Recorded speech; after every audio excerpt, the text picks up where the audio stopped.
ಪಾತ್ರದ ಮೂಲಕ ಇನ್ಸ್ಪೈರ್ ಮಾಡಿದ್ರು, ನಿಜ ಜೀವನದಲ್ಲಿ ವ್ಯಕ್ತಿತ್ವದ ಮೂಲಕ ಇನ್ಸ್ಪೈರ್ ಮಾಡಿದ್ರು, ಎಲ್ಲರನ್ನೂ ಕೂಡ ಪ್ರೇರೇಪಿಸಿದ, ವ್ಯಕ್ತಿತ್ವದ ಮೂಲಕ ಎಲ್ಲರನ್ನು ಗಮನ ಸೆಳೆದಂಥ ವ್ಯಕ್ತಿ ಇನ್ನಿಲ್ಲ ಅಂದಾಗ ಅದು ನಿಜವಾಗ್ಲೂ ದೊಡ್ಡ ಆಘಾತ.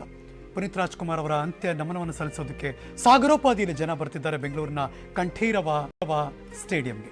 ಪುನೀತ್ ರಾಜ್ಕುಮಾರ್ ಕಡೆ ಕ್ಷಣ ಇತ್ತಲ್ಲ, ಆ ಕ್ಷಣದ ಒಂದಷ್ಟು ಮಾಹಿತಿಯನ್ನು ನಿಮ್ಮ ಗಮನಕ್ಕೆ ತರೋದಕ್ಕೆ ಬಯಸ್ತಾ ಇದ್ದೀವಿ. ಅಂದರೆ ನೆನ್ನೆ ಇಷ್ಟೊತ್ತಿಗೆ ಬಾರ ಸಿಡಿಲಿನ ಹಾಗೆ ಆ ಬ್ರೇಕಿಂಗ್ ನ್ಯೂಸ್ ಬಂದಿತ್ತು. ಪುನೀತ್ ರಾಜ್ಕುಮಾರ್ ಅವ್ರಿಗೆ ಹೃದಯಾಘಾತ, ಅವರಿಗೆ ತುಂಬ ಸೀರಿಯಸ್ ಆಗಿದೆ ಅಂತ. ಆದರೆ ನಿನ್ನೆ ಬೆಳಗ್ಗೆ ಪ್ರತಿ ದಿನದ ಹಾಗೆ ಅವ್ರ ದಿನ ಶುರುವಾಯಿತು. ಹೇಗಾಯ್ತದು? ಅಪ್ಪು ಜೊತೆಗೆ ಯಾರಿದ್ರು? ಪುನೀತ್ ರಾಜ್ಕುಮಾರ್ ಅವ್ರ ಮನೆಯಿಂದ ವಿಕ್ರಮ್ ಆಸ್ಪತ್ರೆಗೆ ಬರೋ ತನಕ ಏನೇನೆಲ್ಲ ಆಯಿತು, ಒಂದಷ್ಟು ಮಾಹಿತಿಯನ್ನು ಸಂಗ್ರಹ ಮಾಡಿ ನಿಮಗೆ ಕೊಡುವಂಥ ಕೆಲಸ ಮಾಡ್ತಿದ್ವಿ. ಯಾಕೆಂದರೆ ಅವ್ರ ಜೊತೆಗಿದ್ದಿರಲ್ಲ ವ್ಯಕ್ತಿ, ಆ ವ್ಯಕ್ತಿ ಏನೇನಾಯಿತು ಆ ಕ್ಷಣ, ಅಪ್ಪು ಜೊತೆಗಿದ್ದೆ ನಾನು, ಏನು ನಡೀತು ಆಗ, ಅದೆಲ್ಲವನ್ನು ಕೂಡ ನ್ಯೂಸ್ 18 ಜೊತೆ ಮಾತಾಡಿದ್ದಾರೆ. ಅಫ್ಕೋರ್ಸ್ ಪುನೀತ್ ರಾಜ್ಕುಮಾರ್ ಎಲ್ಲೋದ್ರೂ ಕೂಡ ಯಾರು ಇರ್ತಾರೆ, ಅವ್ರ ಬಾಡಿಗಾರ್ಡ್ ಅಂತೂ ಸತತವಾಗಿ ಅವ್ರ ಜೊತೆಗಿದ್ದೇ ಇರ್ತಾರೆ. ನಮ್ಮ ಬಾಸ್ ಇಲ್ಲ ಇವತ್ತು, ನಾನು ಏನು ಮಾಡಲಿ, ನಾನು ಅವರಿಂದ ಇದ್ದೆ ನಾನು ಅಂತ ಬಾಡಿಗಾರ್ಡ್ ಮಾತಾಡಬೇಕಾದ್ರೆ ಯು ಕ್ಯಾನ್ ಇಮ್ಯಾಜಿನ್ ಅದರ ಡೆಪ್ತ್, ಅದರ ಫೀಲ್, ಅದರ ನೋವಿದೆಯಲ್ಲ, ಅದನ್ನು ಅರಗಿಸ್ಕೊಳ್ಳೋಕೆ ಸಾಧ್ಯನೇ ಆಗಲ್ಲ. ಯಾವಾಗಲೂ ಹಲವಾರು ವರ್ಷಗಳಿಂದ ನಾವು ನೋಡಿರೋ ಹಾಗೆ ನಮಗೇನಾದರೂ ಪುನೀತ್ ರಾಜ್ಕುಮಾರ್ ಅವ್ರು ಎಲ್ಲಿದ್ದಾರೆ ಅಂತ ನನಗೆ ಸ್ಟ್ರೈಟ್ ಅವೇ ಗೊತ್ತಾಗದೆ ಹೋದರೆ ಅವ್ರ ಬಾಡಿಗಾರ್ಡ್ಗೆ ಫೋನ್ ಮಾಡೋದು ಸಾಕು, ಬಾಸ್ ಇಲ್ಲಿದ್ದಾರೆ ಅಂತ ಹೇಳ್ತಾರೆ ನನಗೆ ಯಾವಾಗಲೂ ಕೂಡ. ಬಾಡಿಗಾರ್ಡ್ ಹೆಸರು ಚಲಪತಿ. ಮಾತಾಡ್ತಾರೆ ಚಲಪತಿ ಅವರು. ಪುನೀತ್ ರಾಜ್ಕುಮಾರ್ ಅವರ ಬಾಡಿಗಾರ್ಡ್, ಹಲವಾರು ವರ್ಷಗಳಿಂದ ಅವ್ರ ಜೊತೆಗಿದ್ದವರು, ಅಪ್ಪು ಜೊತೆಗೆ ಸದಾ ಇರ್ತಿದ್ದವರು ಬಾಡಿಗಾರ್ಡ್ ಚಲಪತಿ ಅವರು. ಇಲ್ಲೇ ಇರಿ ಬರ್ತೀನಿ ಅಂತ ಹೋದರು. ನಮ್ಮ ಬಾಸ್ ಬರಲೇ ಇಲ್ವಲ್ಲ, ರೌಂಡ್ಸ್ ಹೋದವರು ಆಸ್ಪತ್ರೆಯಲ್ಲಿ ಕುಸಿದು ಬಿದ್ದುಬಿಟ್ರು ಅಂತ ರಮಣ ಆಸ್ಪತ್ರೆಯಲ್ಲಿ ಅವರ ಫ್ಯಾಮಿಲಿ ಡಾಕ್ಟರ್ ಅವರು ಯಾವಾಗಲೂ ಕೂಡ ಏನೇ ಆದರೂ ರಾಜ್ಕುಮಾರ್ ಕಾಲದಿಂದನೂ ಇಲ್ಲಿ ತನಕ ಏನಾದರೂ ಅವ್ರ ಇಡೀ ಬಾಡಿ ಅವ್ರಿಗೇನಿದೆ ಎಲ್ಲ ಗೊತ್ತಿದ್ರೆ ಅದು ಆ ರಮಣ ಡಾಕ್ಟ್ರಿಗೆ ಗೊತ್ತಿರುತ್ತೆ.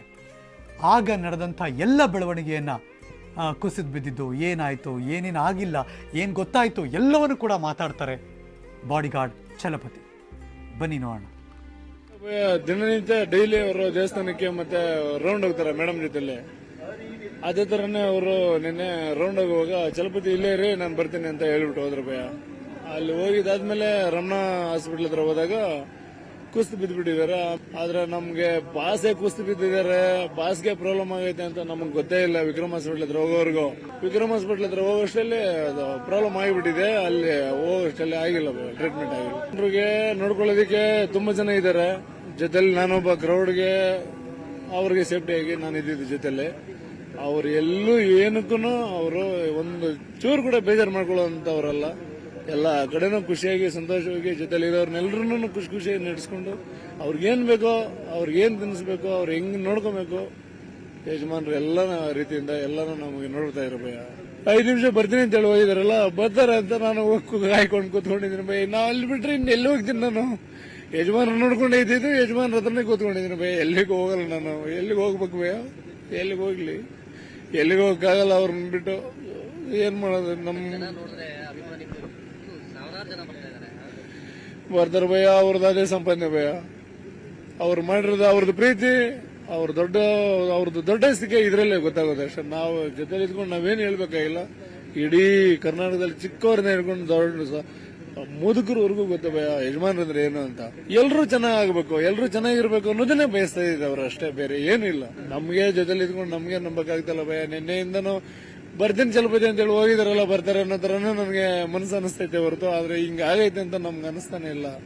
ಸುಮ್ನೆ ಕುಂದಿದೀವಿ, ಏನ್ ಮಾಡ್ಬೇಕು, ನಾವೇನ್ ಮಾಡಕ್ಕಾಗ್ತೈತೆ ನಮ್ಮ ಕೈಯಲ್ಲಿ. ಇದು ಬಾಡಿಗಾರ್ಡ್ ಚಲಪತಿ ಅವ್ರು ಮಾತಾಡ್ತಾ ಇದ್ದದ್ದು. ಡಾಕ್ಟರ್ ರಮಣ